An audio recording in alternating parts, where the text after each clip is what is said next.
তারপরে আসেন, যদি এটা আপনি না মানেন তাহলে স্থানীয় নির্বাচনটা আগে আনেন। যদি বলেন স্থানীয় নির্বাচন আগে আনলে কি হবে, স্থানীয় নির্বাচন যদি আগে আনতে চান, স্থানীয় নির্বাচন আগে আনলে আপনার রাজনৈতিক যে মবগুলো হচ্ছে গত 53 বছর যাবত, আমরা কিন্তু মব ভায়োলেন্সের কথা বলি, বাংলাদেশে মব ভায়োলেন্স কিন্তু তার বয়স 54 বছর।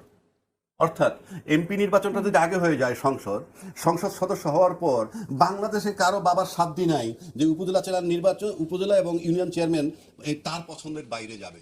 যখন ওই দুইটা বলি, যখন ওই উপজেলা চেয়ারম্যান এবং ইউনিয়ন চেয়ারম্যান ওর পছন্দ হয়ে যাবে, তখন আফটার ইলেকশন ইউনিয়ন চেয়ারম্যান পর এমপি সাহেব সহ ত্রিরত্ন হয়ে যাবে।